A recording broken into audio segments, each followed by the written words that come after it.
Where's Patrick? Do we know? Hello, Oh, you're online. here I am. Oh, I didn't know that was happening. Okay. The answer is Lake of the Ozarks. The time is 5:31, and we will begin our work session for April 23rd, 2024. And the work session is around goals and guardrails. And with that, I'm going to turn it to you, Dr. Roberts, and/or AJ, to come to the front, and we'll have a collaborative conversation on where we are and what we're hoping to accomplish. Thank you, Madam. Thank you, Madam Chair, and thank you, everyone, for being here. Madam Chair, I think tonight's focus actually will be on guardrails. Okay? I don't know, and I'll wait for AJ to give the nod if we are going to revisit any aspect of goals, but tonight's primary focus is on guardrails and interim guardrails. Perfect. That is correct. Thank you. With that said, I would like to invite one of our teammates, Keely Corso, to come up to the dais. Welcome. Hello. Do you want to take a minute and just introduce yourself? I would Because we're love used to. to seeing Josie, so it'd be great Yeah, to. that's the first thing on my notes for Okay, the wonderful. information I should provide you. So hello, everyone. For those of you that I have not yet met directly, my name is Kaylee Custer. I am a program evaluator in the Assessment Data and Evaluation Department. And so I work under Josie, and much of my body of work supports this process. So while I'm certainly very new to this part of the process, I'm hopefully not completely new to some of the things we're going to talk about, and I'm looking forward to engaging with you in this way instead of being behind the scenes like I always am otherwise. So I also will just say in advance, the joke is that there are big shoes to fill, and I am only temporarily standing in Josie's shoes. So thank you in advance for understanding as I learn about this process and endeavor to be the best partner in it that I can be. Welcome, thank you. It does beg the process. Do we have a Josie update? We do not have a Josie update, which I am taking as good news. No news is good news. All right. Yeah. Thank you. All right, so I placed on at each of your chairs a front and back kind of one pager that represents the most updated version of the guardrails and interim guardrails, which we're going to talk about this evening. Just a quick question. Sure. I know that we've got Patrick online. Was this what Rosie emailed to us? Do any of my board colleagues know? Should be, Okay. yeah. All right. So Patrick, you should have that. It is also posted on the agenda. We'll just go with a yes. Thank you. Thank you. Yeah, thank you. Great. So before we dig in, I want to orient you to what I provided on this piece of paper. First, there are no changes in language, and there are no changes in targets from what you saw previously. My goal with giving you this piece of paper was to sort of allow us to more easily reference a smaller body of information than the comprehensive goals and guardrails document from last week. And then what does reflect changes are the interim guardrails that have been struck by Dr. Roberts as indicated with a strike through. So I wanted you to be able to very clearly see those changes from the last version of the document to this one. So those are provided for your reference there. You'll also note that striking a few interim guardrails means that the ABC referencing is slightly different now. So again, I've also provided the new kind of reference and the previous reference as well, so that you're able to identify those things between versions of the document somewhat easier. Are there any orienting questions about what's in front of you and anything I can answer before we start to walk through things more specifically? No, thank you. May I just offer, sort of as a preview, you will notice the strike through where we are intending to go much deeper to sort of increase and scale impact versus wide in terms of replacing 3 interim guardrails with only 2. So that's something that you'll hear us talk a little bit about, and Kaylee will share more context. Great. The other kind of orienting piece of context is that as you very well know, guardrails are structured slightly different than goals, whereas the goals have a SMART measure and the interim goals also have a SMART measure. The guardrails do not have a SMART measure, and so the body of evidence looks a little bit different. because we're not looking at correlating two different measures. We're talking about gathering content validity evidence or expert opinions, things like that. So I'm very lucky to have a lot of experts in the room with me so we can draw on them for additional questions about those specific topics. Great. So we'll go ahead and start then with Guardrail 1 and Interim Guardrail 1A. The percentage of 4th through 8th grade students who are or have been in ELL programming meeting benchmark on FastBridge A reading will increase from 19.9% to 29.0% in spring 2027. This is very similar to a measure that we've been monitoring in the guardrail system previously. The largest change is a move from a K-8 measure to a 4-8 measure. The idea being that what we've seen is that we need an increased focus on our students in later grades, and so this allows us to narrow that focus and really take a look at those 4th through 8th graders. I just have a question on this, and I'm going to look to board colleagues to assist in remembering this. There also is a lot of discussion about trying to make sure we're exiting some students out of ELL as well. And I guess maybe I just want to call that out. So, but this is really focused on making sure that 4th through 8th graders have access. Can I speak to that? Yeah, please. So Thank you.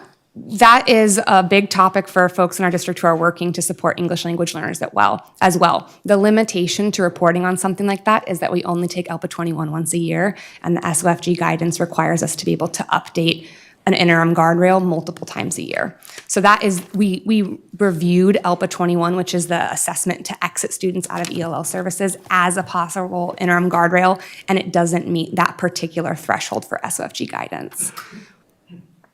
I would just say, I think if that's something that people are I just want to make sure we're measuring what I think the intent was to measure, so.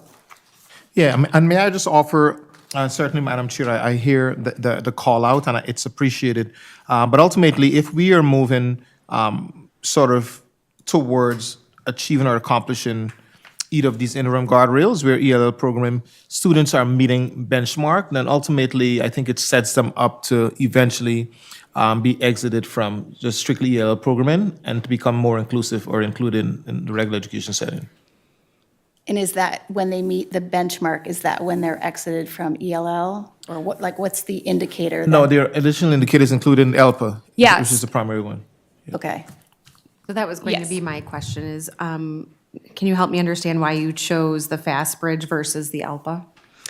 Yes, and the reason that we chose FastBridge versus ELPA is that ELPA is only taken once a year, and the SOFG guidance requires us to update interim guardrails more than once. I will call out, we chose to write the measure around students who have or are currently in ELL programming, which means it includes students who are currently identified to get ELL programming and exited ELL students. So both of those students are being included in this measure right now to capture the intent of what I'm hearing from you.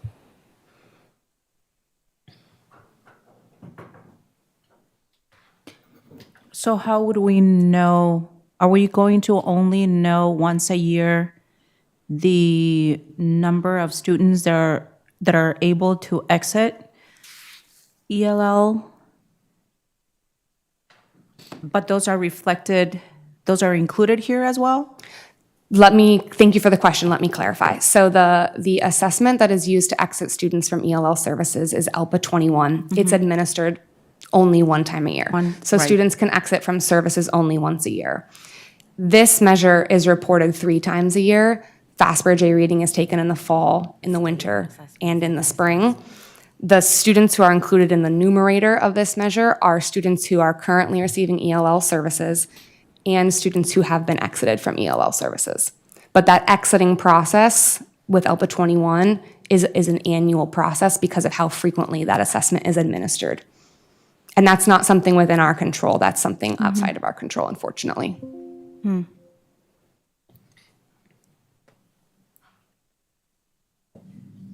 Can I ask about the numbers and how you came up with 29%? I was sort of just looking back at our interim goal 1B, and when we had this similar benchmark that we were monitoring. Granted, it was K through 8th.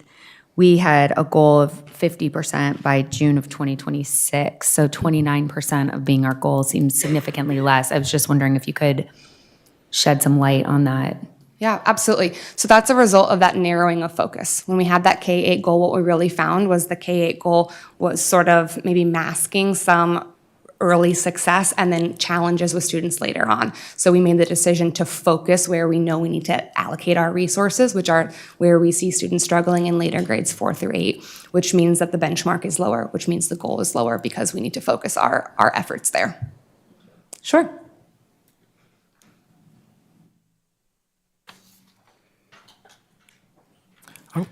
I would echo some of the comments that some of the board members made around the interim goal of seeing ELL students exit the program. I'd be curious to hear from AJ and maybe Dr. Roberts around interim goals. I understand that SOFG is a framework, which means that there's flexibility within it. And this is a 2027 goal, so you could still have interims over the span of multiple years.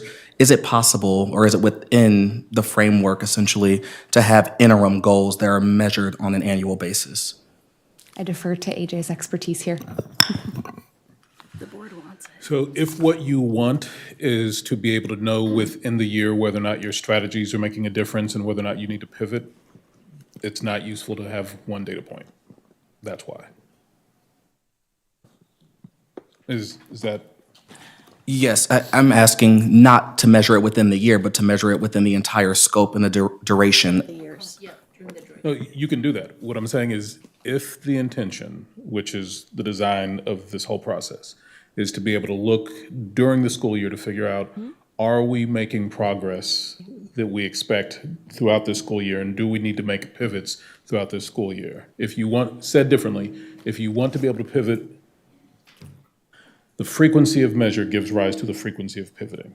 So if the board is comfortable with being able to pivot once per year, then data that you only receive once per year works. We would tell you that is a horrible idea for you and not to do it. Hence, the idea of being able to look at data multiple times per year. Does that answer your question? It provides clarity, thank you. I'm just clear, how often do we measure, when I think about SEL and some of the interims and panorama data, do we get that type of data on a more than one time a year? I believe Panorama is administered. It's administered 2 times a year. So everything that's been proposed for an interim goal or guardrail is able to meet the current SOFG guidance and is measured 2 to 3 times a year. Okay. I mean, I don't think we should lose, I'm curious what other board members think. I don't want to lose the point, because that was actually a significant part of how the guardrail came to be, which was how you better measure access, which is probably really showing up in 1B, but then how do you measure this concern of graduating out of ELL? I think that was. I would say that we need to rewrite the guardrail if that's what we're looking for. And students are exiting based on one a test score. So if they get a 5 or a majority of 4s and 5s on the ELPA, then they are qualified to exit and then become monitored for 2 years. So it's not a subjective decision. It's not like a teacher saying, well, little Kim, you did score a 5, but we really think that you still need services. It's like, if you earn that score, you are in fact exited and go into monitoring. So I think I was just trying to lift up, I'm not sure I have an opinion, but just lift up the discussion that led us to this guardrail. And so if everybody's okay with it. I think if I remember correctly, the concern was students that perhaps were able to test out and the effort that we're putting into helping children in ELL be able to test out of ELL so that their opportunities are more abundant prior to graduation. And then also that monitoring process or monitoring time. So once a student is able to graduate or test out, what happens? What do we do? Because we lose students during that monitoring period because students are leaving. So that state mandated, that monitoring process is the state monitors whether or not we, as multilingual learners, are being monitored 2 years post-exit from ELL services. Right. So said differently, the data's already being gathered in terms of the annual, what's the name of the test that you're talking ELBA about? 21. ELBA 21, and 2 years later. There's first-year monitoring and then second-year monitoring. So should the question be, is that, regardless of how many years, is that an effective measure that people would like to lift up and figure out how that might fit in this guardrail or not? And Dr. Roberts, welcome your opinion. Yeah, if I may offer, just to, again, revisit sort of the inspiration behind Guardrail 1, which is allowing and creating equitable access for ELL students, both during their matriculation within the school, high school, middle and high school, and after. The interim guardrails 1 and 2 are in service of getting students to this place of proficiency to ultimately experience success in ELPA 21, which will give them that access that we desire. Okay. So when we say that students will have participated in Central Campus, Central Academy, and Advanced Learning Programming, that implies that students were able to test out of ELL? Not necessarily? Not necessarily. Okay. Kaylee? I'm happy to answer that question. Do we want to shift the conversation to guardrail 1B? Okay, so interim guardrail 1B, thank you for reading that. That also includes the same numerator of students, right? Both students who are currently receiving ELL services, meaning they have not yet demonstrated proficiency on all the domains of ELPA 21, and students who have previously been receiving ELL services but have exited from ELL services.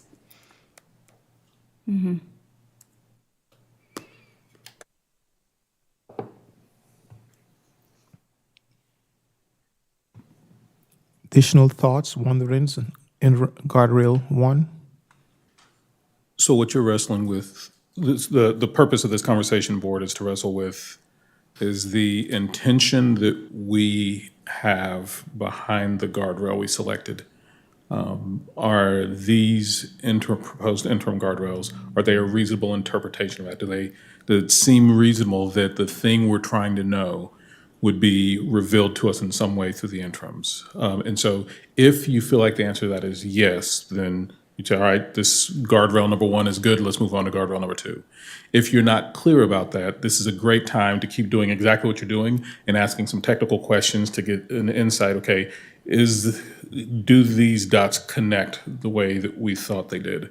And if the answer winds up being no, this doesn't seem like a reasonable interpretation, then what you'd want to do is you'd want to think about, is there something we could change in the language of the guardrail that would lead to more clarity on the part of the administration of what it is that we do seek? If this doesn't accomplish that, is there some other language for the guardrail itself that would better clarify what our intention was? And so those are the two things first try to figure out if you technically understand the dots that the administration is connecting. And then if you do, and that makes sense for you, then I'd say you're done. If you do, and that doesn't make sense for you, then what language would you change about guardrail 1 to give more clarity of your intention to the board?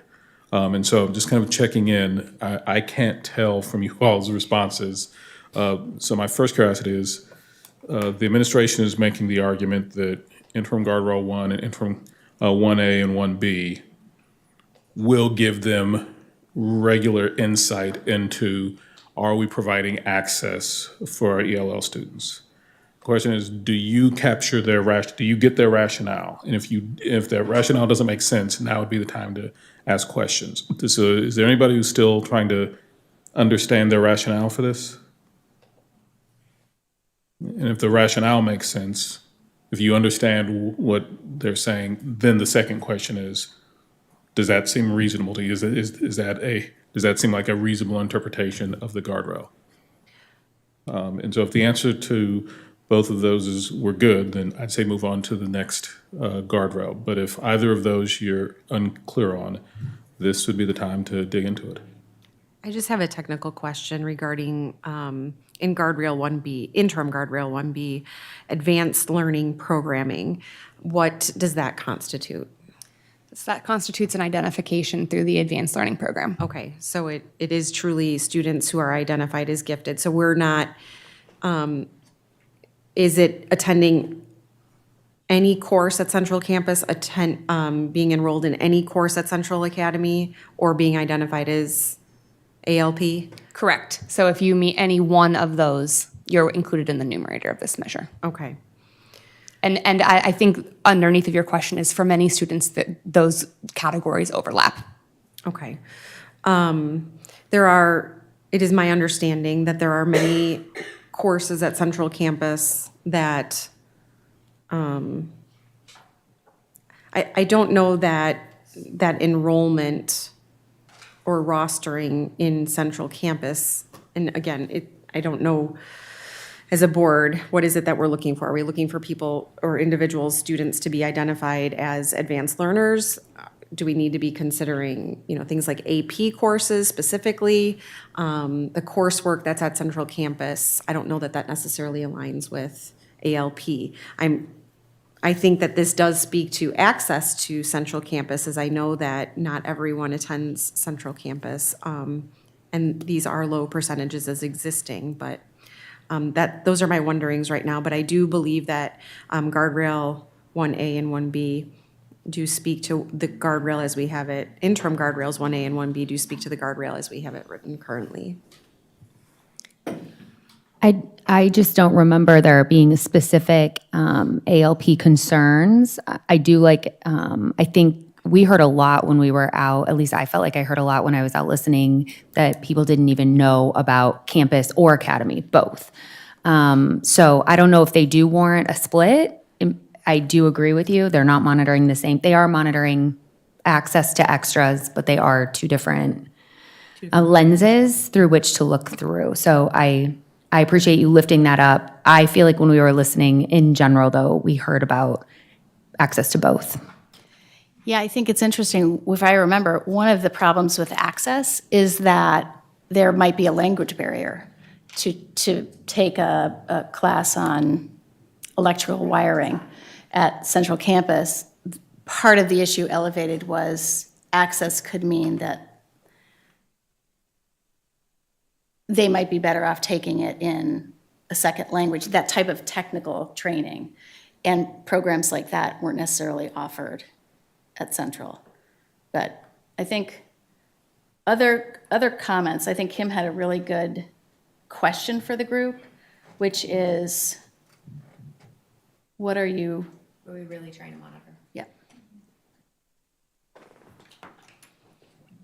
Is it access? I thought that access was the question on the table that we were trying to monitor.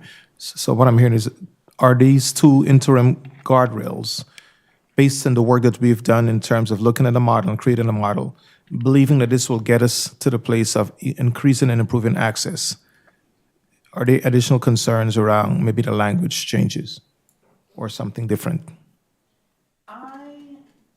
But language is about, right, if you think about it, though, then you and the team would figure out what is the way to do that. Maybe it's language, maybe it's not.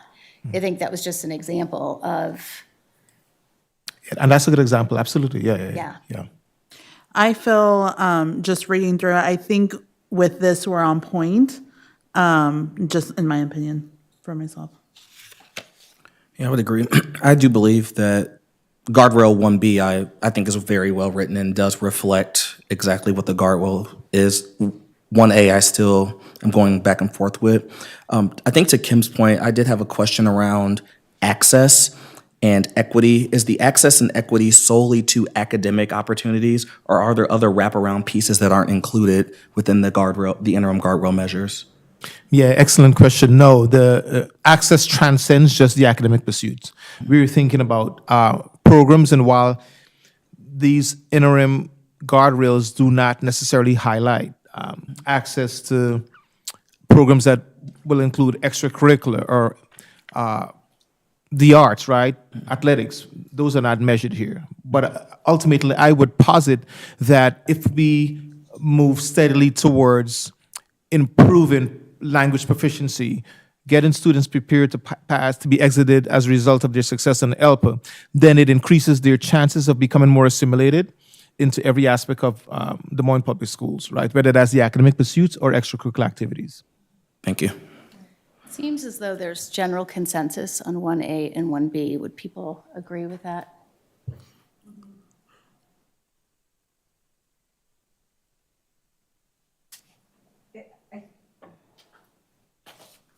I keep just thinking about the conversation that we had when we discussed this for the very first time. And again, the concern is students who are not able to have opportunities like many other students because they're not able to, because they stay in LL forever. So what are we doing to help those students, and how can we not lose them prior to or during that monitoring, so they're able to have greater access? That's all. Let me offer, thank you, that's an excellent one, Lorraine. Let me offer a parallel, if I may. In the world of special education, we often say that special education is a service, it's not a place. And the goal is to get into exactly what you're wondering. We want to make sure that we're offering special education services to meet the needs of students on an individual basis so that eventually they will exit out of their assigned IEP. They're not going to necessarily receive an IEP in second grade, and they should not graduate from high school with an IEP because we've offered them the services so they can exit out of special education. Similarly, our intent here is to make sure that we are not only offering outstanding practices and service to our ELL students, but to make sure that we are moving steadily towards English proficiency, ultimately experiencing success in ELPA 21, so that they too can no longer be contained to the self-contained environment of the newcomer program or something along those lines. We want them to exit at really rapid rates, to become assimilated into all of our programs, both to Skylar's point, both in terms of academic pursuits and extracurricular activities and everything else that the Des Moines Public Schools has to offer. So that's an excellent one, Lorraine. Certainly is top of mind for us as well. I think we should keep going. 2A? Okay, onward. Interim guardrail 2A, which is the percentage of favorable responses from 6th through 12th grade students on the self-efficacy measure of the Panorama Student Survey will increase from 36% in spring 2023 to 42% in spring 2027. You've heard a lot about self-efficacy on the Panorama Student SEL Survey. This is a construct we've measured in the past. This is a slightly different group of students. This is an all students measure. So the same construct that you're very used to seeing, but applying it to this particular group of students. May I ask Allison to come up and say the dais first?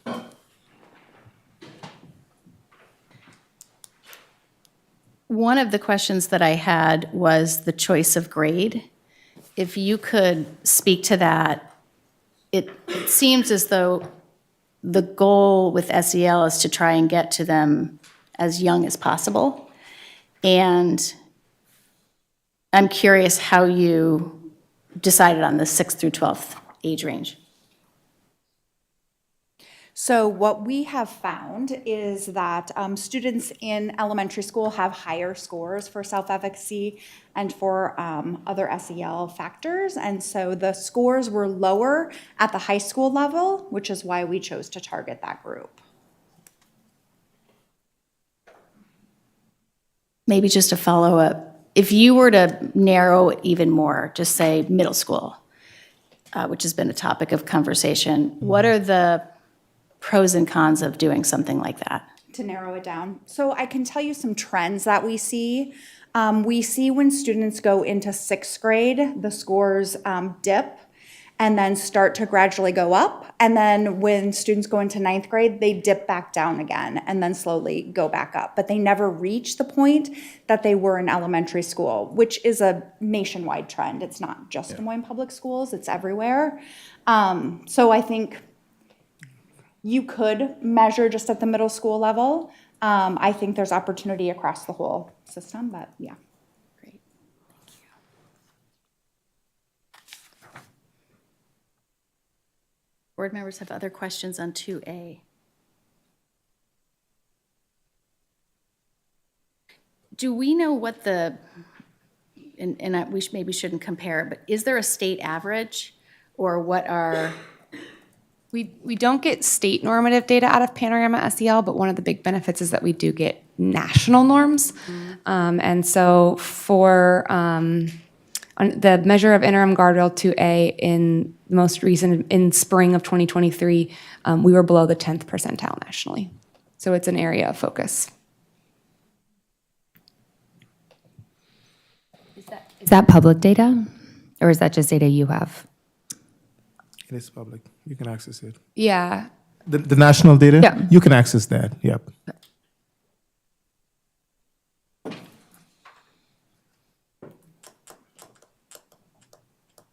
We want to move on to interim guardrail. When you say, is that public data, what do you mean by that? Oh, I just meant, can I see the national data and where we are, like, or just the national data, just to look at it? Yeah, I'm fairly confident as people who are customers of Panorama, yes. Is that just out on their website for everyone to see? No. Okay. So if you, So someone in the district would have to send it to me? Yes? for the national data, yeah, I'm fairly certain that all the details of the national data you're not going to find online. And then I don't know how differentiated your survey is from the standard. I don't know how many extra questions you all ask, but then you, whatever those are, you shouldn't expect national data for those either. Got it. Yeah, so the self-efficacy measure and the other constructs that we administer are Panorama's measures. We don't alter them in any way. So we have access to nationally normed data in a variety of ways, and we would be happy to work with you to get you information if you want it. Thank you. Yeah. Okay, let's look at interim guardrail 2B. So the intention of 2B is really to address that addition of staff in guardrail 2. That was an addition, and so this is a measure that we have from also another Panorama survey, but this time the surveyed audience is teachers. So this construct, again, a research-based construct coming from Panorama, measures professional learning about SEL. Can you help me understand why just teachers are being measured in this versus all staff? I don't believe all staff take the assessment. I do think it's just teachers who are assigned to a school. Yeah, yes, that is accurate in terms of who takes the Panorama SEL survey for teachers. I think potentially another implication of your question is why not a measure that we have all staff data on? My impression, and Susie can jump up here if she has a contradictory information, is that there's not a measure like this included on the Gallup, which is what we give to all staff.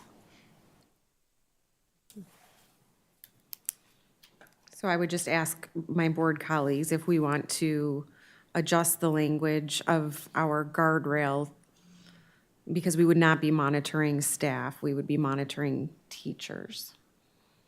And unless we want to. Can you do that through Gallup? Kim, am I understanding you? So if I may, Yes. I would be less focused on that question and more focused on what is it that you want to measure, and then they're stuck with the headache of figuring out how to make it happen. So I think the question you're asking is, right now, you are in fact measuring staff. I think the distinction you're making is that you are not measuring all staff, that you're only measuring one particular category of staff. And so it'd be to the board, if your intention is to be curious about all staff, then you would probably need to modify your guardrail to that effect, which would then trigger these staff, to go figure something out that accomplishes that, recognizing that from what I'm hearing, it sounds like there's some significant changes to existing practice that would have to happen to accommodate that. I would offer that I think it's fine the way it's written. I know that it doesn't encompass it, but I would say the same thing about interim guardrail 2A, referencing all students, and we're only measuring a population of students. So I think it's fine the way it's written. I actually like the way both 2A and 2B are written. To clarify, Skylar, are you suggesting then that we only measure teachers for 2B as opposed to all staff? So it's just like a subset of? Yes. So I'm not offering that, if this is an acceptable interpretation of our guardrail, then I would recommend that we change the language of the guardrail rather than the interim guardrail to say teachers and students versus staff and students.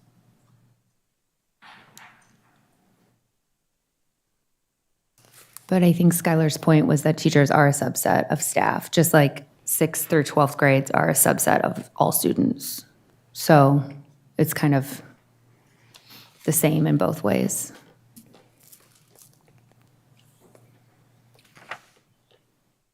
So either change both. Right, either you change both and you say that, or you just say, we're gonna, the largest population that we employ are teachers. If teachers are happy, then probably everything's happy, everyone's happy. The piece that isn't the same is, yes, the guardrail says all students. However, we identified the highest need students, and that's how we got down to the 6th through 12th grade students. Whereas we're defaulting to teachers as the subset of staff, not because they're the highest need set of staff, it's because those are the only staff that are taking the survey.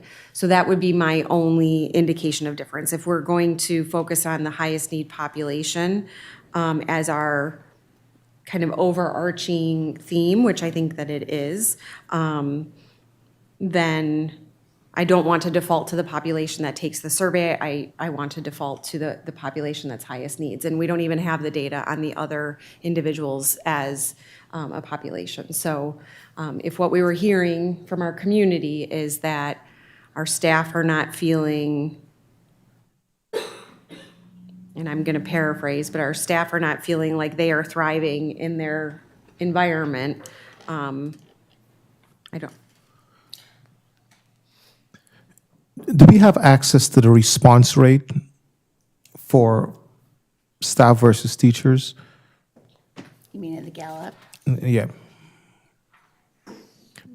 And I'm asking that question because as we are sort of, thank you, Peter, as we are sort of offering the going deeper versus wide, there's an opportunity for us to eventually add additional teammates. And I wondered if there's an opportunity for us to consider response rate, 1, and then 2, then to look at the data and the trends from how staff have responded, and then eventually to add all staff. But again, staff to me, in our interpretation, is all encompassing. Teachers just happen to be, in terms of the interim, that body of individuals that we focus primarily on. Yeah. But I certainly appreciate what you're offering, Kim. Like, why are we only looking at the instructional aspect staff? Yeah. Is there any SEL focused, let me say it differently, are there any other ways to measure SEL with all staff?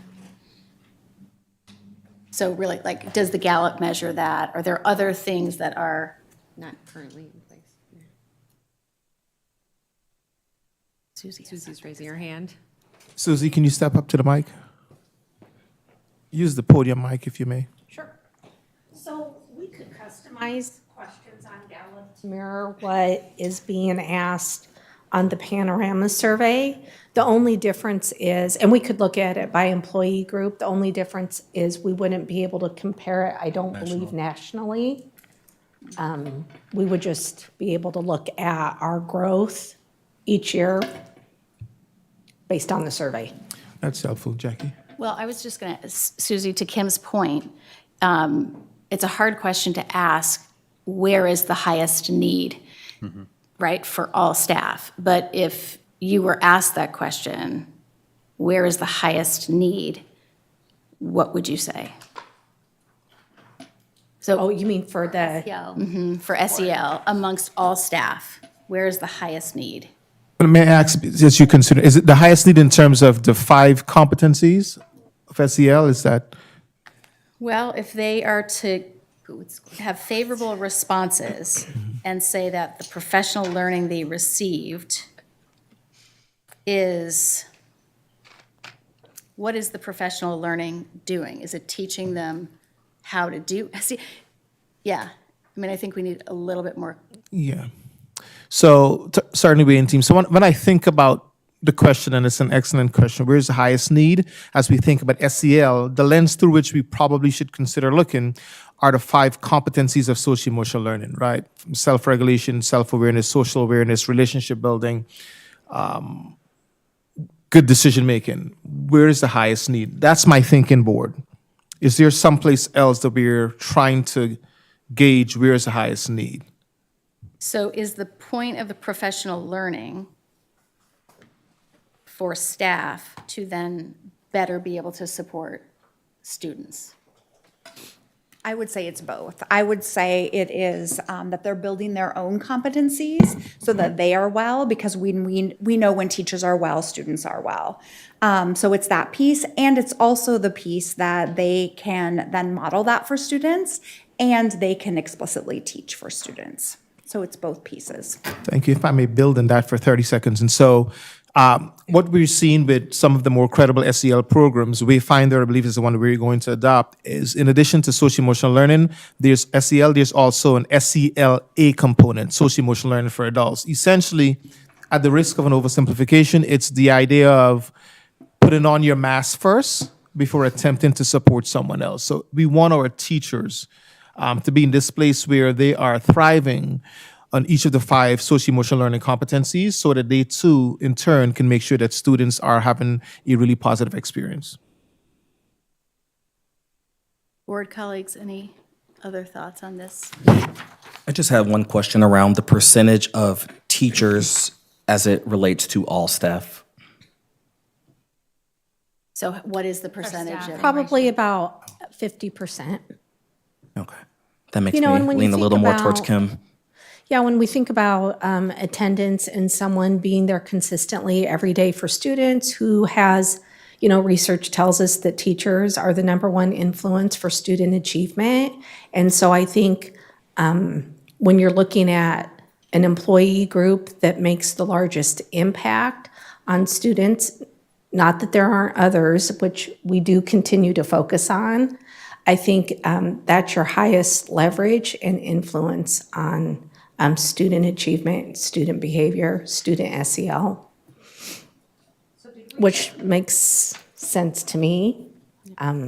Did we say that we did have access to the percentage of teachers that actually respond, take the survey? Specifically the Panorama survey? Yeah. Yes. Roughly over the last 3 years, there are roughly 3,000 teacher respondents in each of the years. Out of how many teachers? How many teachers are in our district? I don't know. 2,500. Okay. Well, Now, that could be other support positions Yeah. maybe that I'm not including Okay, in so that. no, I'm sorry.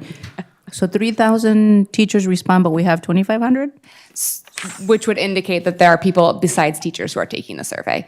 Who at any given school is taking the teacher survey is a level of detail that I can't go to the schools and observe. But you're right, that would indicate that there's a small number of folks who are taking the teacher survey, who may not be classified under the teacher job code. So, And we also can get the participation rate for Gallup as well. I just don't have it in front of me. Yeah.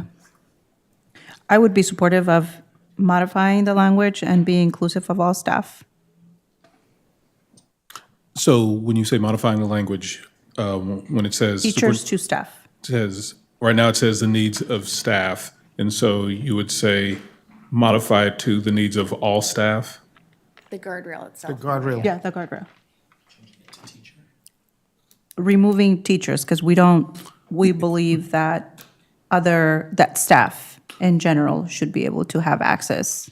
Yeah, so right now, the guardrail says needs of staff and all students. And so I think the change you're wanting to make would be to change it to the needs of all staff and all students. I am looking at guardrail 2B. B. Yeah, so the board does not modify interim guardrails. The board's only authority is relative to the guardrail itself. So if that is direction that you wanted to give to the staff, you could certainly, as a board, do that, but you'd do that by changing the guardrail itself. And so I think So to change the accomplish guardrail. what you're describing, you'd look at guardrail 2 and where it says the needs of staff and all students. And I think the change you're wanting is to make that the needs of all staff and all students. The guardrail says staff already. The guardrail says staff already. Yes. So I would encourage staff, Dr. Roberts, to consider being inclusive of staff in our interim Well, and guardrail what I'm 2B. saying is. Although that's not something what that I'm we can saying is change. Don't encourage the staff, encourage your colleagues. Like if you believe that this should be focused on all staff instead of just one group of staff, the way you do that is, as a board, tell your staff that. I think that that's what we're doing. So I think that Ms. Martirana brought the issue up. Yeah. We're hearing the same from Ms. Alonso. And I will add that after hearing Susie's explanation of not the highest need, but the highest leverage population being our teachers, the most face time being our teachers, I am leaning more towards thinking that this does align with what we've written as a guardrail based on not necessarily highest need, but highest leverage on our students' social and emotional needs being met. So How about we just do a quick around the room? Just kind of, I think the question is staff or all staff? Staff or all staff, On the correct. guardrail.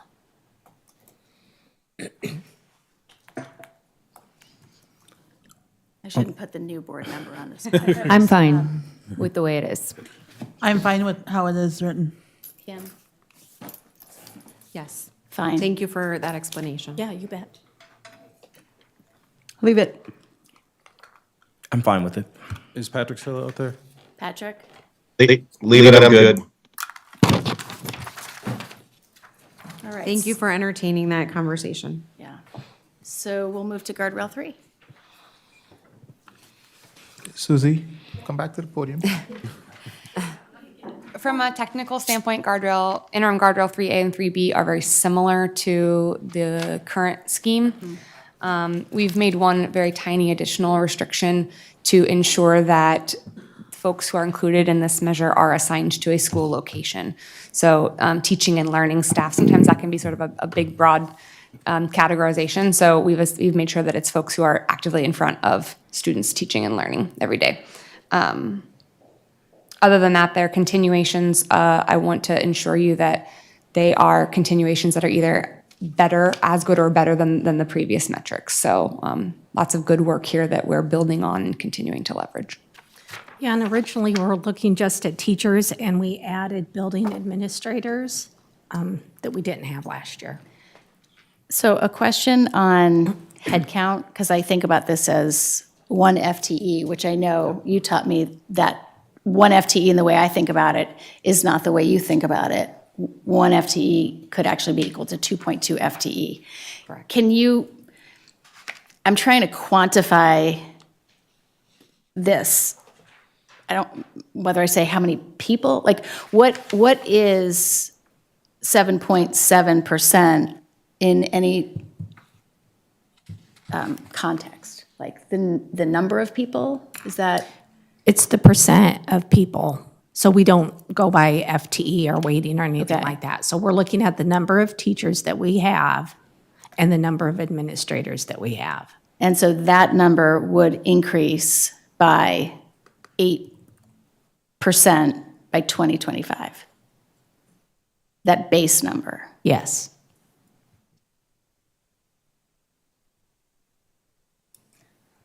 Board members?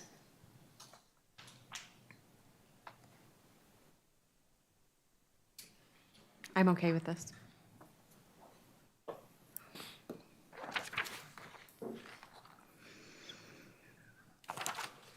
I'm fine with it.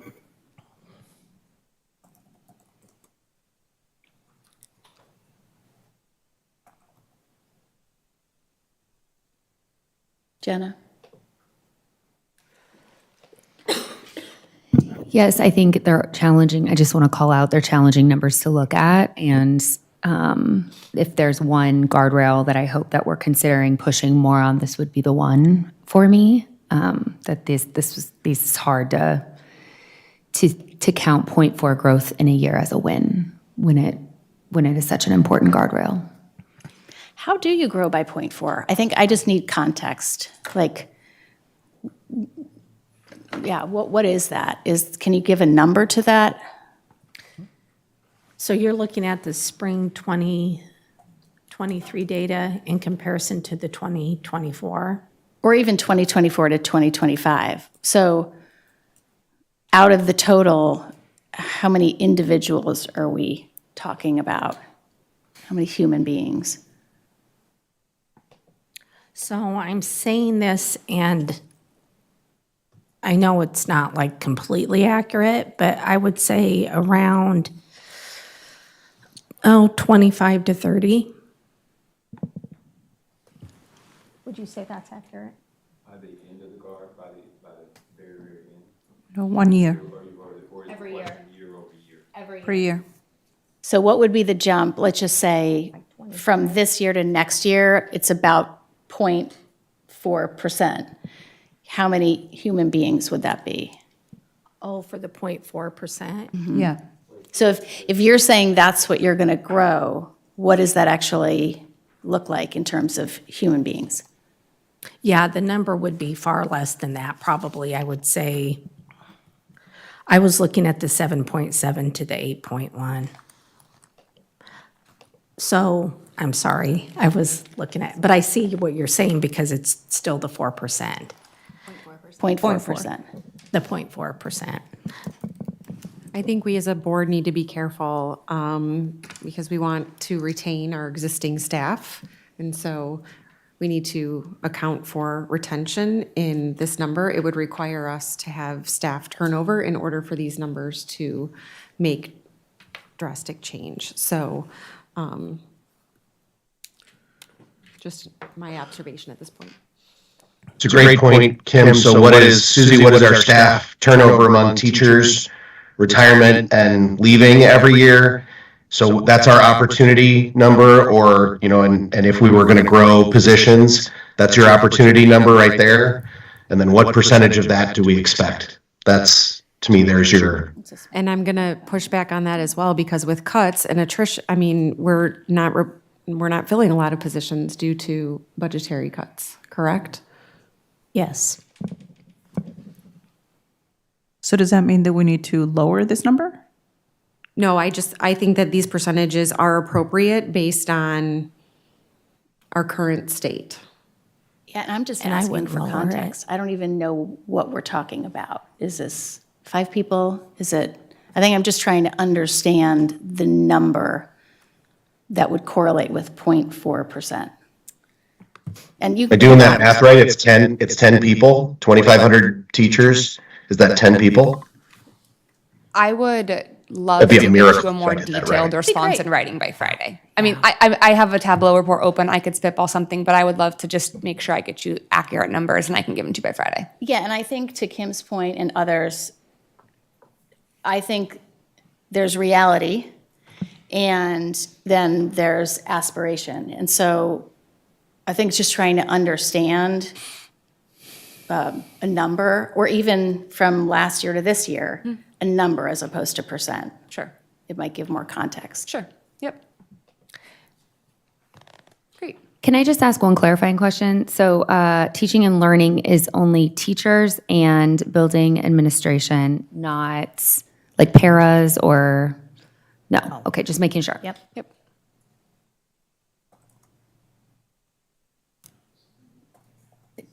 Just a I'm talking out loud, but Kim, I'm thinking about the retention rate. And I guess retention rate versus separation rate, one or the other. You don't need to measure both. I'm looking for feedback. Can you, Well, can I- you ask the question? guess if you in more separate- detail? Are you leaving the district completely versus a transfer from one building to another? I don't know where you're headed with it. Well, I'm looking at this, and it says, the second guardrail, teachers and building administrators of color separation rate. So separation to me is leaving the district. Yeah. Yes. And I guess, does that imply or infer something around retention? Is retention here we go, I'm getting there. Should retention be a priority or called out in some way? I think that's interim guardrail 3A is where we're getting at retention, because it's maintaining, it's looking at Got it. our new hires, but it's also looking at who we're maintaining to increase the number of, staff and administrators of color. Whereas interim guardrail 3B, we're looking at, why are people leaving? Why are they resigning, choosing to retire? And just a question about the monitoring process. Do we put numbers, so as opposed to just percentages, can we, when we're monitoring, actually have an FTE headcount? Just to understand, because just like sometimes when we monitor other things, it's helpful to know. Yeah, the three most common ways I see data represented in monitoring reports are percentages first, numbers second, ratios third. Any of them are appropriate. Board members, other thoughts on guardrail 3? Just know that anything under 10 will be suppressed. An N value of 10. It'd be or lower. identifiable. yeah. I would always encourage a district to treat its adults with that concern, even though it's legally really only required of your students. But I would extend that same consideration to your adults as well and try to keep them de-identified also. Can I add one piece of information to that? An additional nuance to reporting this multiple times a year is that folks tell us about their separation plans at different times of year. So it's possible that we would have count size considerations at that mid-year point especially, just depending upon when the timeline that folks have communicated with us. Great, thank you. Other board members? Dr. Roberts? Yeah, just want to offer sort of a high-level information, and especially in response to Board Member Knox's call out that this has to be a priority of ours. But 3.8 million teachers in America's public schools. Thinking about black males specifically, black male teachers make up about 1.3%. 21% of America's public schools teachers are non-white, and what we are faced with right now, but certainly are working diligently to overcome this, is the talented personnel team in their efforts to extend their recruitment opportunities by attending HBCUs around the country. Many of the HBCUs are now saying, you're from Des Moines, Iowa. We love Des Moines, Iowa, but guess what? We want to make sure we are prioritizing the school districts in our state first. And so, I'm thinking about barriers, but those barriers will not get in the way of our efforts. We have already started to talk about targeting a number of HBCUs with whom some of us have relationships to try to make this work, right? And we have some already great programs in place as well. Our Blue Contract program, some of Purple program, some of the others that we believe that eventually will give us some positive traction. But I want to make sure that we're highlighting what we're up against, our reality, and not to argue with our reality. Yeah, thank you for sharing that. I just think so much about, graduating senior this year could be a DMPS teacher in 2027, right? And so just while I know we are committed to looking all over the nation and beyond for talent, not forgetting about what we have here as well, so. Thank you. Yeah, our long-term strategy is growing our own, starting with students, and staying connected so that they're coming back to us. And I also would just highlight what the data really is showing us in regard to our teachers and administrators of color. We are recruiting and bringing individuals into our district, but just as quickly as we're bringing them in, they are leaving us. So that's why the percentage I have around 25 or 30 in my head when you ask, because looking into this year, I know that that's what we were seeing, and we surpassed our target, but just Yeah, thank you for that, doubling but that's down not on acceptable to us though, right? So. No. And so there are two areas that we have to focus on, and we'll continue to focus on. One is we are devoid of a culture that is culturally responsive. And we want to make sure that we're not only recruiting and bringing teachers of color into the district, but we're creating and cultivating the kind of soil that will keep them here. And so that's an area where we absolutely have to grow. I want to make sure that I'm being held accountable to pushing and being committed to making sure that happens.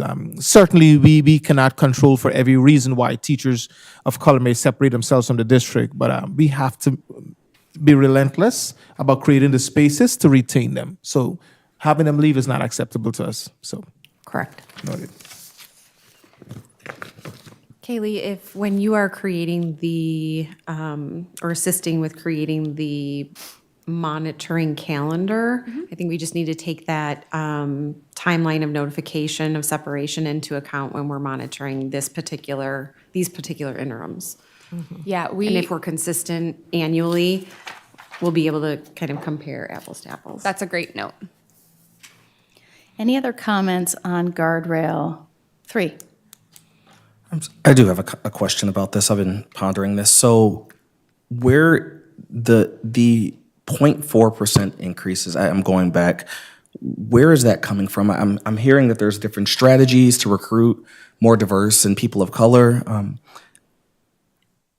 And if I'm interpreting this right, from now until spring of 2027, it'll increase 1.6%, which is roughly 30 more teachers and building administrators of color than there are today of the 2,500.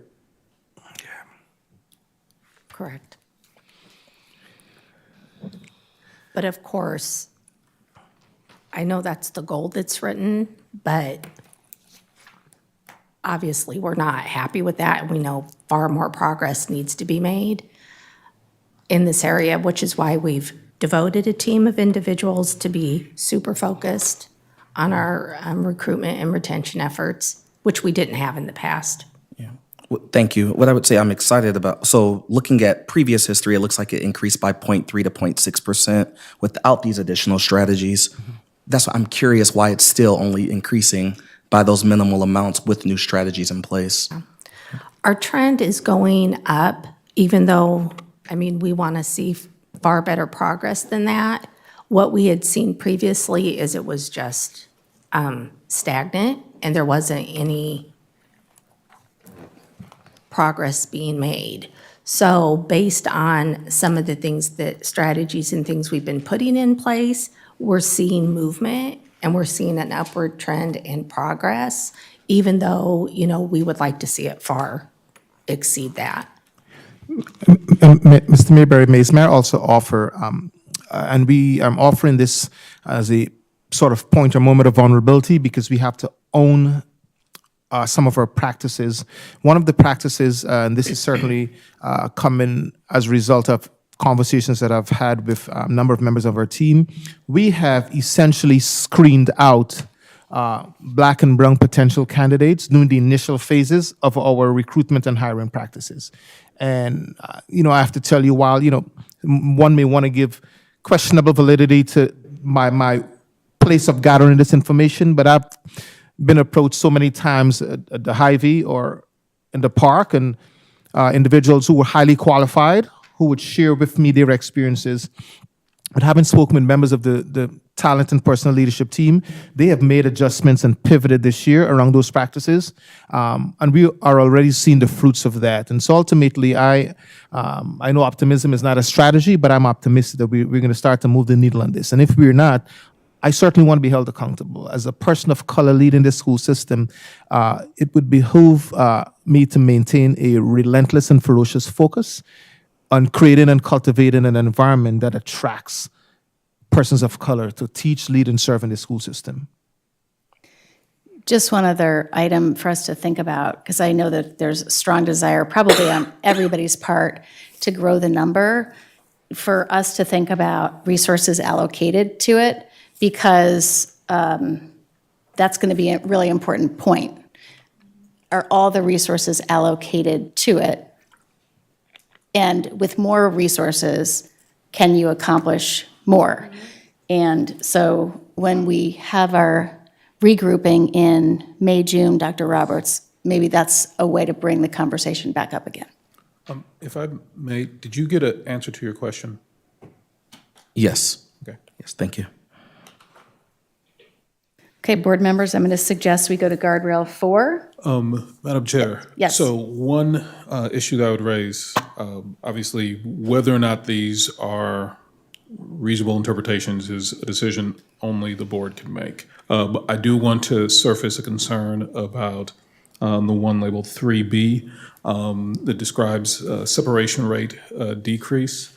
I generally have not had ideal experiences with this in other districts, and generally ward districts away from something that might be treated like a prohibition on separation if separation is warranted. Mm-hmm.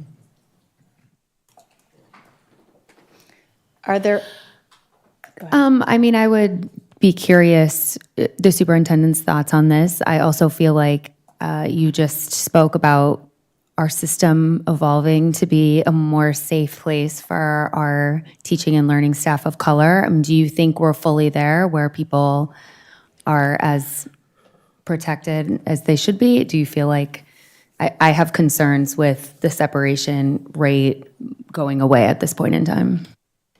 Thank you. I'm certainly to be completely in a place where 100% of our non-white teachers and staff are feeling and experiencing psychological safety. We are not there yet.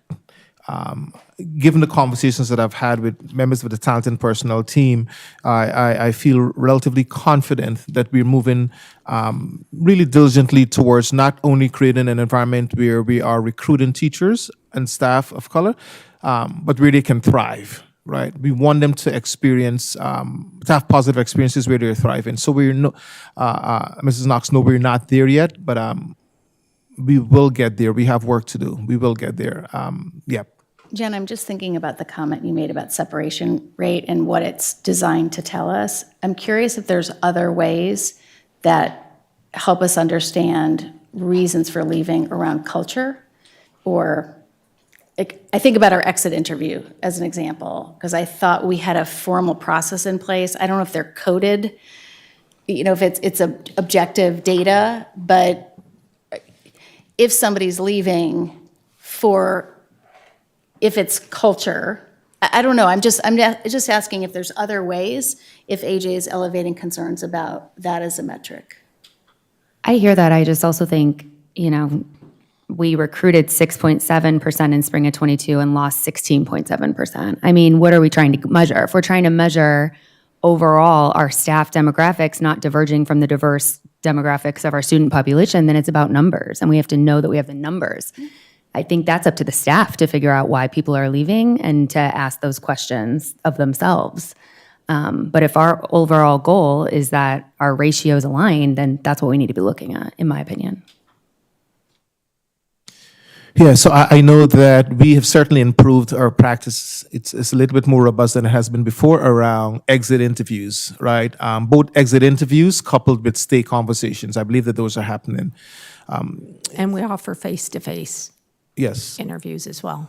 And we have to own our retention rate. One piece of research that we often harken back to, which while it was conducted in 2013, still holds true today by the new teacher project called the Irreplaceables. That study really highlighted for school systems the reasons why teachers are leaving the district. And one of those, I think 3 or 5 reasons is when teachers do not feel supported, when they are not receiving targeted and differentiated professional development. Those are areas as a district right now where we have a lot of room to grow. And we will grow and get better at that. As a matter of fact, within this next school year, I know that we will, because there will be some intentionality around those 2 areas. So I think I'm hearing from the board, maybe just get some feedback. Interim guardrail 3B, keep, question mark. I'm a keep. I'm a keep. I think it would be helpful, AJ, maybe in a different, to understand what some of the pitfalls might be. And so the team understands that, and also the board understands that if there's pitfalls in the data collection. Okay, we're moving on to guardrail 4. Interim guardrail 4A is the percentage of favorable responses from 6th through 12th grade students on the school safety measure of the Panorama Student Survey will increase from 45% in the spring of 2023 to 51% in the spring of 2027. This is a continuation of a measure that we have in the current guardrail monitoring system. Was spring 2021 COVID? Can you put this in COVID context? That would be the first, it's probably the end of some of a hybrid year, kind of a slow coming backness. Okay. Spring of 2020 is the season where many assessments were canceled and we have missing data.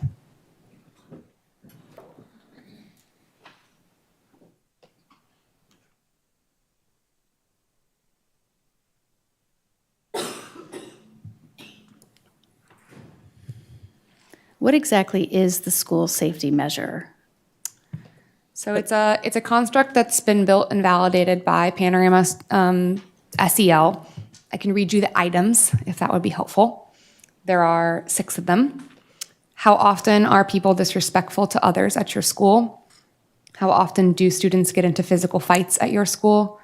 How likely is it that someone from your school will bully you online? How often do you worry about violence at your school? If a student is bullied in school, how difficult is it for him or her to get help from an adult?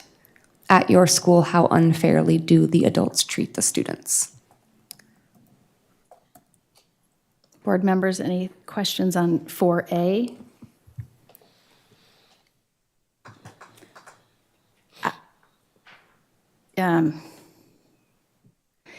I think I just think about the significant investment that's put in, whether it's restorative justice, we've got campus monitors, we've got a pretty significant human capacity infrastructure that I thought was put in place to help be one of the solutions.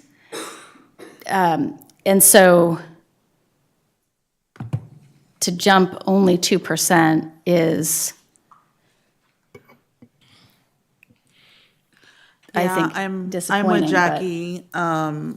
Looking at from 2021 where we're at 58%, I would like to see that number versus the 51.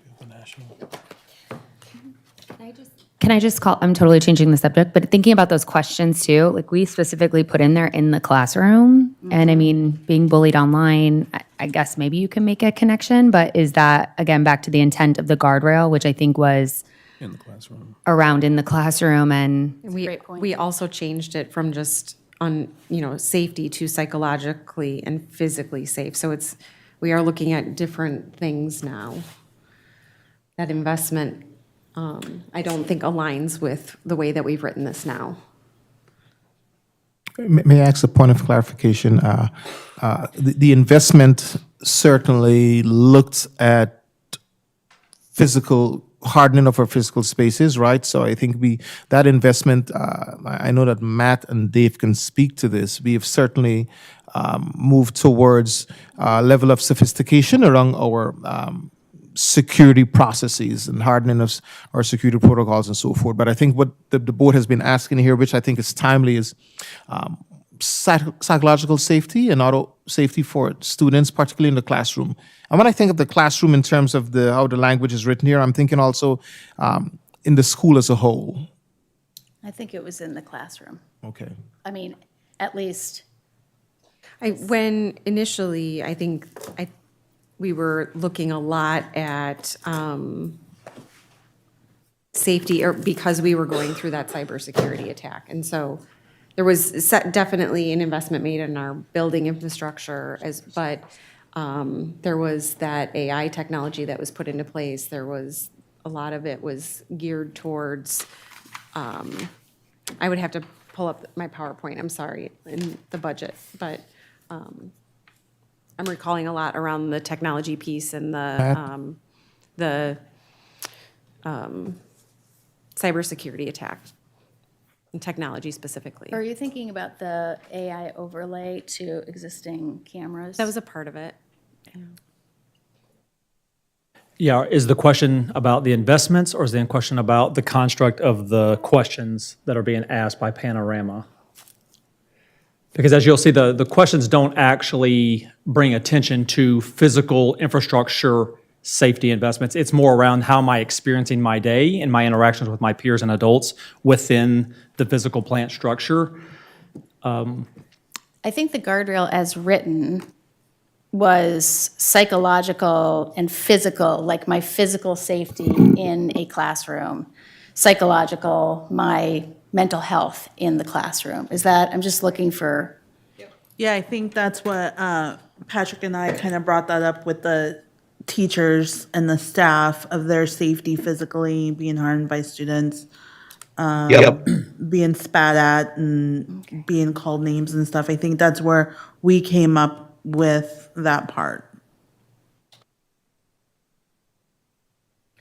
So. And my comment was just about we were looking at the actual percentages, and I don't think that we can take into account the previous monies that have been allocated because it was allocated differently under a different premise. That was my point. I would agree with that. I certainly don't think that we're in a great place. I don't like to see that we're not back to pre-pandemic. However, I don't think that we can take into account the monies that we've allocated prior to this. So I think the question is, does the interim measure the intent of the guardrail as written? I think it does, but I still kind of standpoint that I want to see that percentage at the 58. That's my only concern. At the risk of not saying what to measure, I guess I'd ask, and there's a lot of pros and cons with this, behavior, there are ways that in some of our other, I don't know which one, but you measure referrals, you measure things about behavior incidents. Is that at all something that would shed light on the classroom piece? And again, I think there's pros and cons with that, but I think the question is, are the interims as presented getting at what we're really trying to understand? Keely? May I offer that behavior referrals that are written by adults add another layer of interpretation and cultural competency into the measurement tool? I hear the reaction to the specificity of the items. I would count, and I hear that and respect that. I would counter that this is a really high-quality measurement tool that has a lot of research and a lot of national data about its efficacy in measuring safety at school. And I would just offer that for your consideration.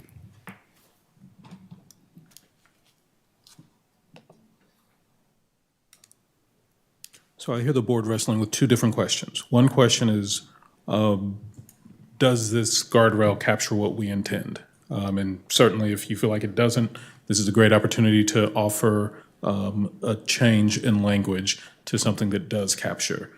Separate from that issue that you brought up with previous ones is the question of, is this a reasonable interpretation? And the question that you're specifically asking is the percentage growth shown here a reasonable interpretation of what we mean by this guardrail? It is conceivable that the board could say, yes, the language of the guardrail is what we intend, but we find the superintendent's interpretation of our guardrail unreasonable, and we pitch it back to the superintendent to come back with something that is more reasonable, that this is in fact unreasonable. It's a significant thing to suggest that it's unreasonable, but if that's where you stand, then that is how you would take action on that. And so there are really two options. If you want to say something different about what the community value is, then your option is to change the language of the guardrail. If you are comfortable with the language of the guardrail, that it represents the values of the community, but you're uncomfortable with the rate of growth described in the interim guardrails, then as a body, you could say, we stick by this guardrail, but we find these interims are a unreasonable interpretation. Superintendent, come back to us with something else. So those are really the two biggest levers that you have if there's something about this that isn't working for you. Dr. Roberts, I am also troubled by the number. Help me understand how you came to this, how you and your team came to this, and why not 75%? I mean, I'm being ridiculous, but I just help us understand. Yeah, certainly have Keely sort of talk a little bit about the model use and data we were looking at, we were tracking to come up with this. Sure. I got ahead of myself and started looking at the next one, so let me scroll up higher in my notes. So there's a variety of things that we did, many of which are taken from some of the excellent recommendations that AJ sent our way. The first recommendation of that is to review prior year data and the change over year and to average that into a minimum growth standard. Again, none of us are happy by these numbers, but the minimum growth standard right now is negative. So what we're talking about is reversing trend and growing 2% each year. A second consideration in the recommendations that he sent was degree of difficulty. I think it probably begs consideration, how difficult is it to stop and reverse trend and then grow? So those were some of the factors that we considered when we were proposing these targets. Did you have the national data? I'm sorry? Did you have the national data? So AJ asked for national data. The result, the spring of 2023 result of 45% favorability is below the 10th percentile nationally. It's below the 10th percentile for urban schools. It's in the 30th percentile for school districts that have 70% or more students with free and reduced lunch. I think my struggle with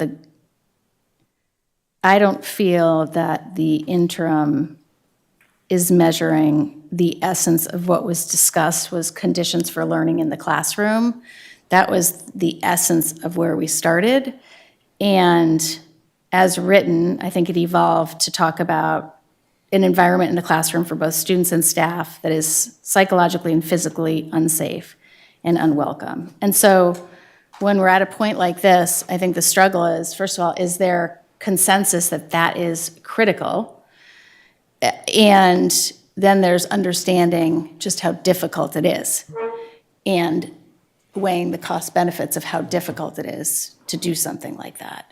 So how does that, when does that come into the thought process? Now, how difficult it is? Well, or? and actually that's what your staff is, I think, directly articulating to you, is that this is a area of deficiency for the school system, that you have in fact been growing in the wrong direction, and that getting to baseline, zero negative growth, and then trying to move positively, they're suggesting that that is a very significant degree of difficulty. Yeah, sorry. I think that the discernment was in the building versus in the classroom. That's actually, I think, where I'm personally grappling was that difference. And certainly, if that is where the board stands, then it seems the reasonable thing to do would be to remove in the classroom from the language of the guardrail, if what you're wanting is a more broad view. The counterbalance to that, which I do not encourage you to consider too highly, but it's also not something to discount entirely. The counterbalance is the other thing that your staff mentioned, which is that as you go away from classroom circumstances, as it's written here, and look more to building level, the current survey, as I understand it, is much more focused on classroom. And so I'm not sure that the index that you're using would still be appropriate if you went beyond the classroom. I think staff would have to pull together a different sample of questions, and then you lose out on national comparatives. I don't think that should be your biggest consideration, but given how heavily this district has historically relied on the national comparative data with Panorama, it's not something that I would throw out. So board members, I think the question is, how strongly do we feel about the in the classroom aspect of the guardrail?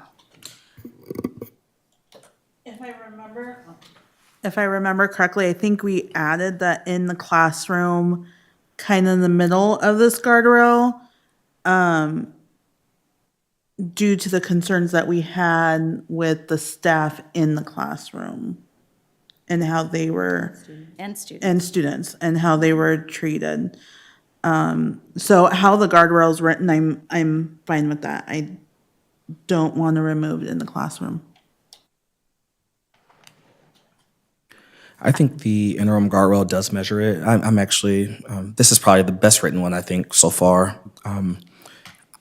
Now, I will say I don't think it measures specifically in the classroom. I will say that. But I do think the things that it is measuring are directly connected to the experiences in the classroom regarding psychological and physical safety. So I would be comfortable leaving the language as well as the interim guardrail. Other board members? Patrick? I'm good leaving it. Jenna, Kim, Maria? I'm good.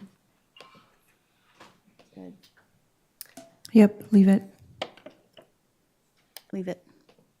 I'm wondering if the safety and welcoming items on Gallup kind of helps get to your concern about the classroom, because there is a question on there asking if one feels safe in their work environment.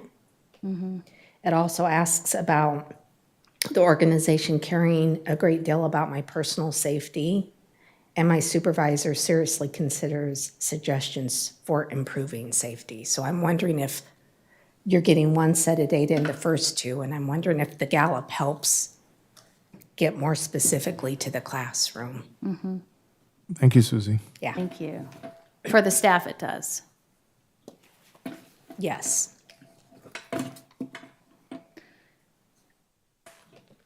Are you ready to move to interim guardrail 4B? Let's do it. Great. So that measures, as Susie kind of previewed, the Gallup Staff Safety and Welcoming Index. Susie just previewed several of the questions. There are 6 questions on that index as well. You'll note here that we have 2 previous administrations of that survey, so we'll be in a position to set targets after we administer it next fall, and that the talent and personnel team has made adjustments to their plans and will begin administering it 2 times a year moving forward. So fall, will it be administrated this spring? That's a great question. Will this be on? Next spring. Okay, got it. So fall, spring next, 2024, 2025. Yep. Board members' questions? I have a general question, not about 4B, so if there are questions about 4B, I can yield. I'm good. Okay, go Just ahead, a Scott. general question of kind of a theme that I'm capturing from some of the comments. I know Anna just recently mentioned it about, and Patrick, wanting to see the 51 to 58. I've made similar comments around the teacher and building administrators. And I want to be mindful of not just throwing an arbitrary number out there, because that's not fair either. But I think in what I heard in the justification of how we're getting these interim percentages is looking at historical data, kind of annualizing it, finding an average, and utilizing that to place interim numbers going forward. The one thing that I would challenge or ask is that using historical data, those were those were the numbers without placing an emphasis on this being a goal. So at what point do you add some type of a multiplier to account for this being the actual focus now versus it not being a focus in the past?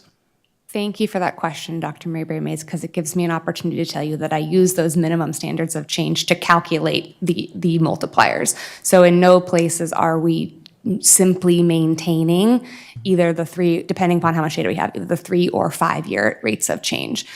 We are exceeding them in all cases. The degree to which we are exceeding them mirrors some of the emphasis. And so we can have, for example, in the goals, there are some very large multipliers because those are going to be huge points of investment, right?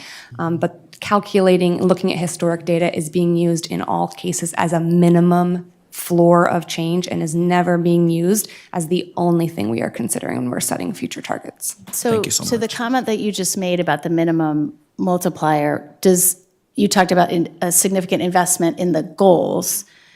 Does a significant investment in the guardrails accelerate the way you think about that minimum multiplier? Does that make sense? Yes, Yeah. it does. It does. To some extent, I think it will. The investment will certainly add value to the desired outcome. So if we said we're going to put X, like for literacy, you probably have a number, right? You know, interventionists, things like that. So you quantify that as a significant investment. If you were to look at a guardrail and the significant investment that's being put in, your numbers might move from the minimum, or you'd still keep them there? I would say that resource commitment is one of the factors that are important to consider when setting targets. And so when I work with Dr. Roberts, the conversation around resource commitment is always one of the considerations. Great, thank you. Okay, board members, I think 4B, we're good on 4B, so we're moving on to 5. Guardrail 5 is a new guardrail, which means that we're in a position to talk about how we envision monitoring this moving forward. This is not something that has been monitored currently. So 5A is the measure that we are proposing to get at this kind of the families language in the guardrail. This is a Panorama product. There is a family survey that specifically has a research-based construct of barriers to engagement. We have administered this in the past with various degrees of response rates and success. And so what we're proposing is doubling down on that, really focusing on getting a large response rate so that becomes a really high-quality source of information for us, and then reporting that to you, moving forward with a baseline reporting model and setting targets when we have adequate amounts of information to do that.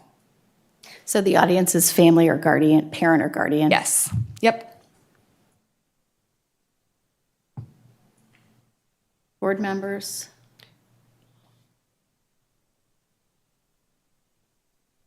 Reaction. Is there a specific question or measure that we're looking at within that panorama, or is it? Yeah, thank you for the question. Barriers to engagement is a construct of the survey. That is the section. So there is a set Okay. of items that measure barriers to engagement, which analysis of then would provide a rich source of action planning for district teams, but barriers of engagement is the overall construct.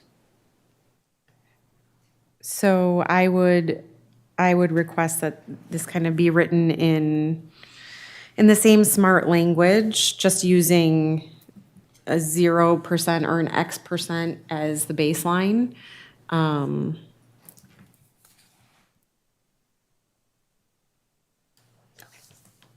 Similar to interim guardrail 4B. I just want to clarify your Yeah, request. yes. Sure, certainly. Yep, we can make that adjustment.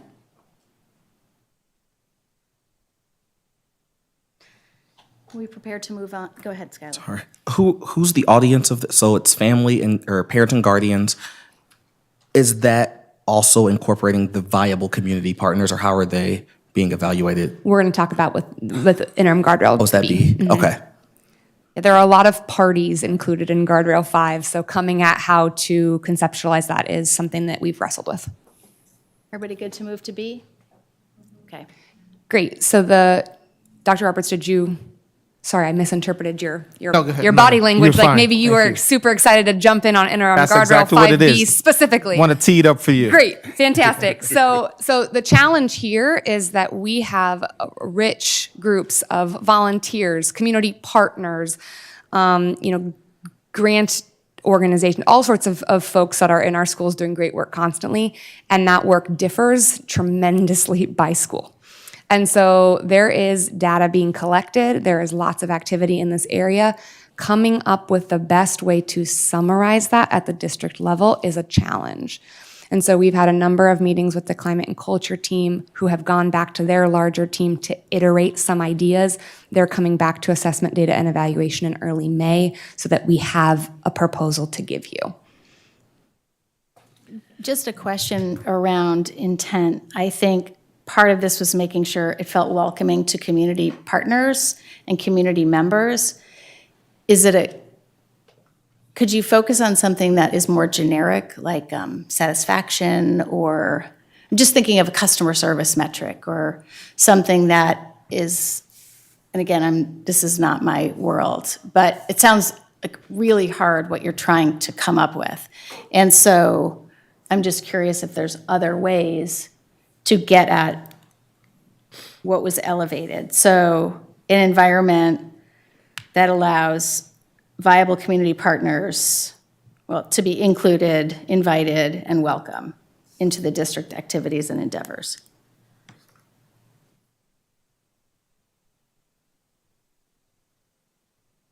Yeah, I believe that there needs to be some opportunity for us to not just measure in terms of quantitative data, and I know that there isn't necessarily a space here for the qualitative data to be inserted, right? But when we think about measuring impact, that's something for us to consider.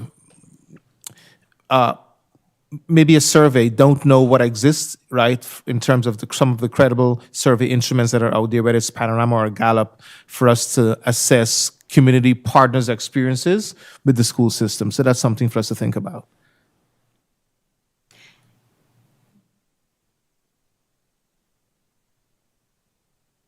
And we can also always create, right, using some of the more public release sort of guidances. We can create our own internal survey that we will use to sort of administer with our community partners. But this is a critical one for us. Guardrail 5 will really add some value to so much that we're doing, not only in terms of guardrails, but goals. We need to start to leverage some of those again, and I want to emphasize, leverage the viable community partners to support the work we're doing. I would agree with that. I think our conversation from a measurement perspective is this is way too important to not get right. And so we've really tried to consider what are the possibilities, what are the unintended consequences that might be possible, and to really think about the right way to approach this.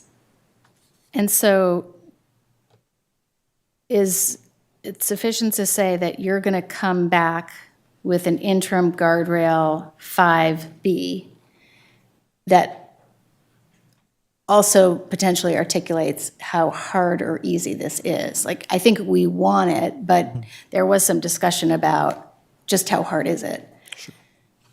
Yes, that collaboration that Katie referenced between the data and assessment team, climate and culture, and certainly other members of our executive cabinet. Collaborative effort to come back to the board in May, no later than end of May, early June, yep. And what I generally recommend to school systems is that until you have preferably at least 3 data points, it is really hard to know what the data is telling you and to have any way of knowing to what extent the data is responsive to strategy changes by management. And so that you all want this is important, and obviously your administration is bringing it to you. But anytime you're measuring something new, we always coach patience, because it's going to be, frankly, a couple of years before you know something meaningful based on your own in-house data. But if this is truly a value of the community, then it's worth doing, even though it'll be a while before you have clarity. When you do a baseline number, do you even give a percent? how do you start, right? Is the first year just baseline? Because you have nothing to compare it to. So Yeah. do you pick a number It's kind of like what you are seeing for 4B, similar to the way that's being treated. Yeah, we've handled that in the past by reporting but not evaluating, essentially, right? So giving you a report with a measure on it, but there's not a target. And so you have the information, but there's not a target set to evaluate against. board members? Jackie, this is Pat. Yeah. Just to your comment, the word that comes to mind is, how does our community feel about an investment of volunteer time, dollars, or, because what we're talking about is investment in the district, whether there's a willingness to do it and whether people think it's a good bet. That to me is the spirit of what this is after, and what we're trying to measure is whether people are betting on Des Moines schools with their time or with their dollars. Not just whether they're welcome. How do they feel about it? Doesn't quite capture the spirit of what we would be after. For me, sorry. Okay, I'm looking around. Guardrail 5, other feedback. Kaylee, I just have to say, what a wonderful job you did to be put in the hot seat and to have performed so amazing. I appreciate that. I look forward to lots of additional opportunities to work with you. Thank you so much. Thank you, Kelly. Yay! Next steps. All right, so where we are in the process is, what I'm hearing is a consensus to proceed in the direction that the administration has laid out relative to your guardrails. The next step in the process is you all will be due some homework relative to your goals in the same conversation. I suspect you will not be in a position to ratify your goals and guardrails at that time. So whenever the next meeting is, that is probably your second to last meeting. And then after you all have gone through that meeting, the first time that it would make sense to actually go forward with ratification of your goals and guardrails would be the meeting subsequent to that. So it has been a lengthy journey, but there is some light at the end of the tunnel. One other thing, just an editorial note. I sit through a lot of these. Often board member questions are deeply problematic and profoundly uninformed. Yours were amazingly intelligent, spot on, thoughtful, really got at the heart of the matter. Frequently, staff is incredibly unprepared. The exquisite level of coherence that the presentation was offered with tonight is also just really unusual, and to be literally applauded as you did. Actually, I was sitting here waiting for something horrible to happen, because it just never goes like this. When the next time a board or a staff asks me for an example of a guardrail review where the board is determining the reasonableness of the interim guardrails, and they're asking for a video to watch to see what does quality look like, this is without question the session I'll be showing them. Hi, everybody. Bravo. Let's wave. Hello. Should have worn a different suit, actually, if I knew this. Well, and to that point, we applauded Kaylee, but also we know this is a team effort. Everybody did the hard work to get that as well. They really did. Many times the staff cannot meaningfully articulate the rationale behind what they're putting in front of the board. That was decidedly not the case here, and speaks volumes about your team. So if you don't mind, just indulge me in actually thinking about a school board calendar so I can be clear. So May 7th is our next school board meeting. So what's happening on May 7th? Yeah, AJ and Madam Chair, it is our intention to finalize our goals and interim goals on May 7th. And then May... For 1 and 2. Thank you for clarification. Yeah. Okay. When are we doing Future Ready? Well, Or no, I'm not going to call it Career Pathway. We have conversations scheduled, including tomorrow. I know that we're going to try to connect with you as well. That will add some sort of more information to where we're going. We're finalizing those, yeah. So then May 23rd is the next board meeting. And that would be our desire is to have, certainly waiting for AJ to nod, our finalization and approval by the board at the 23rd meeting. Is that the timeline you're envisioning? The only real question that I suspect you're correct that you will finish out your goals and reach a place of consensus regarding those on May 7th. The only additional question the board would have to wrestle with regarding its timeline after May 7th, once you have a fairly stable product, is the extent to which you want to do any additional external validation with your community prior to ratification. Now, some of that will happen automatically because you'll put it on your agenda to be voted on, and there will be opportunity for public comment. But you all would need to make the decision if there's anything above and beyond that public comment opportunity that you want to afford. If so, that could have an impact on your calendar. But if not, or if the feedback that you solicit fits within that 2-week period, then the 23rd would be the date. Great. Board members, any questions? Okay. Okay, AJ, thank you so much for taking us through this. We are going to take a 5-minute break, board members, and then we are going to come back and move into a closed session. Everybody good with 5 minutes? Thank you, everybody. Really appreciate it.